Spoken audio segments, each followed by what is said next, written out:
Bonjour les amis, nous sommes dimanche, mais on retrouve quand même l'évangile de Jean au chapitre 20, les versets 19 et 31. Alors vous allez voir, c'est un évangile qui est fait en trois parties en fait, dont une partie que vous connaissez bien puisqu'il s'agit de l'évangile de Thomas. Et donc ce que je vous propose, c'est qu'on voit ces trois parties un petit peu de façon séparée parce que de fait, elles n'ont pas tellement de lien les unes avec les autres.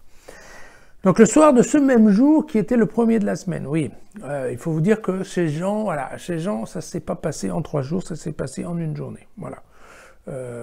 C'est quelque chose qui est particulier chez Jean par rapport aux autres, mais l'action est tout à fait accélérée. Donc le soir de ce même jour, alors que par crainte des Juifs, les portes de la maison où se trouvaient les disciples étaient verrouillées, Jésus vint, il se tint au milieu d'eux, et il leur dit « La paix soit avec vous ».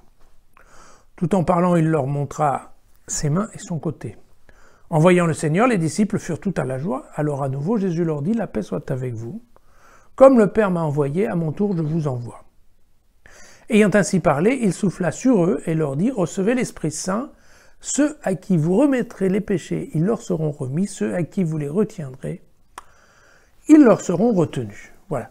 Donc, vous voyez, ça c'est cette première partie qui, en fait, nous fait bien entendu penser à la Pentecôte telle qu'elle est racontée dans le livre des Actes des Apôtres, puisque on a bien entendu l'apparition de l'Esprit, qui vient cette fois-ci sous la forme du souffle de Jésus, mais bon, il n'y a pas les petites lampes, les petites langues de feu comme dans la Pentecôte habituelle, mais globalement, on est bien là-dedans, aussi avec l'ordre de mission qui vient avec. Donc Jean nous colle ici une Pentecôte que Luc nous aura collé plutôt dans le livre des Actes. Voilà. Bon, bien entendu, il y a cette idée intéressante parce que Jean insiste là-dessus que les portes sont fermées. Donc, quand Jésus rentre, c'est implicitement qu'en fait on dit il est Dieu. Il ne peut y avoir que Dieu qui passe les portes fermées, d'accord? C'est un autre style de théophanie. Vous savez que jusqu'à maintenant les théophanies c'était le Dieu qui parlait d'en haut. Il y avait du bruit, de la lumière, de l'orage, le ciel s'ouvrait, il y avait une colombe qui descendait. Vous voyez que là c'est très différent. Maintenant Dieu apparaît sous la forme de Jésus ressuscité. Il apparaît instantanément comme ça au milieu des gens, sans que ça fasse de bruit, en toute discrétion, et bien entendu, même si les portes sont fermées. Concernant le souffle, évidemment, de Jésus qui souffle sur eux, en leur disant « Recevez l'Esprit Saint », il va de soi que ça nous fait penser au livre de la Genèse, au chapitre 2, quand Dieu créa l'homme. Vous savez, la formule exacte, c'est « Le Seigneur Dieu modela l'homme avec de la poussière, prise du sol.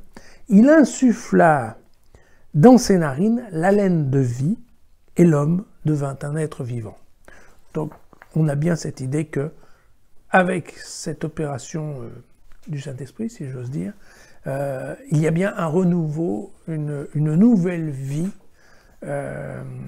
non seulement de Jésus, mais également des disciples qui sont là réunis. Très bien. Alors ensuite, c'est le deuxième chapitre, et bien c'est par rapport à Thomas. Alors l'histoire de Thomas, vous la connaissez tous, il ne veut pas croire, donc que les disciples lui disent non, on a vu le Seigneur, et même, voilà. Et puis Thomas qui leur répond, oui, moi si je ne vois pas dans ses mains la marque des clous, si je n'enfonce pas mon doigt à la place des clous, et si je n'enfonce pas ma main dans son côté, je ne croirai pas. Vous vous souvenez de cette...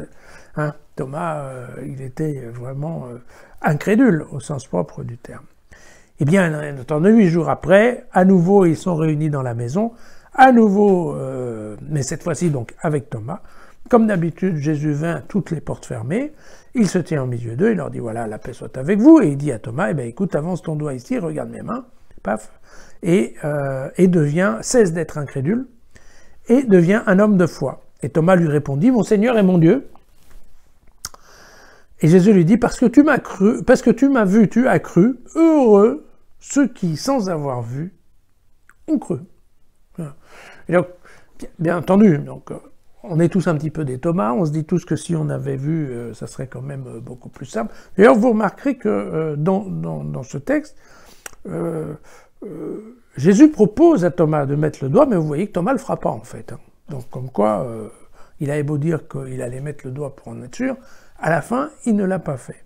Et ce qui est sûr, c'est qu'il est vraiment passé du côté de l'incrédule à l'incrédule, parce qu'après, quand on voit la vie de Thomas, c'était un infatigable apôtre. Il a été évangéliser les Parthes, les Médès, les Perses, et il était jusqu'en Inde, où normalement, c'est où il est mort normalement, en Inde. Donc vous voyez que, typiquement, c'est bien entendu l'ouverture, comme toujours avec Jean, il y a un peu des symboles, donc c'est bien l'acostier. Donc non seulement la théophanie, c'est plus comme avant, maintenant c'est discret, mais en plus de ça, il va falloir qu'on s'habitue à être témoin et à croire sans avoir vu. Donc la question, elle est bien dans l'évolution de l'Église. Hein, vous vous souvenez, Jean écrit en l'an 90, tous les témoins visuels de Jésus, de sa passion et de sa résurrection ont disparu. Il faut donc qu'on apprenne, nous, les chrétiens, à croire à cette histoire sans qu'on puisse la vérifier et sans qu'on puisse avoir le contact direct avec quelqu'un qui l'a vraiment vérifié.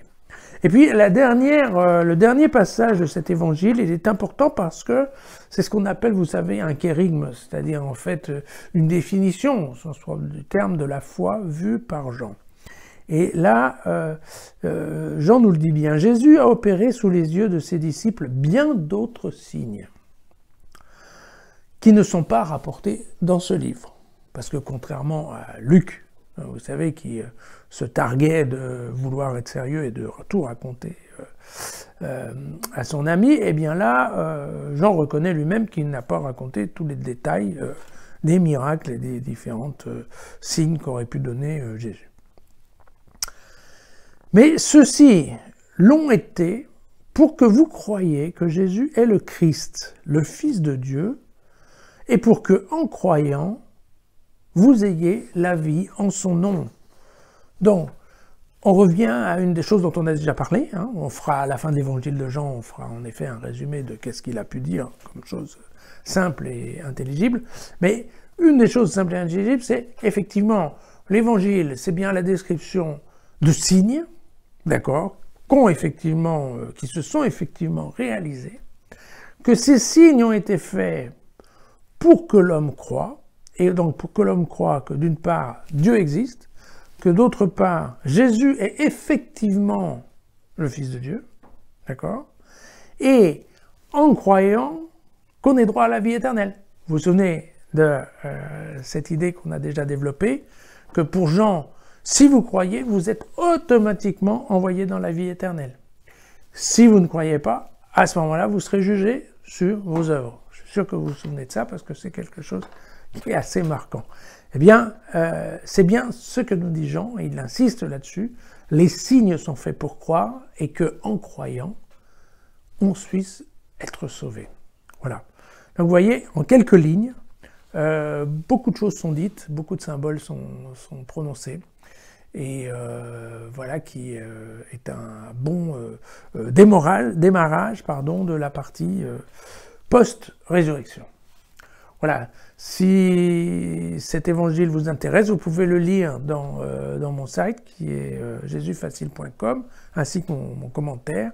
Et puis si sa vidéo vous a plu, bien entendu, vous la faites circuler. À demain.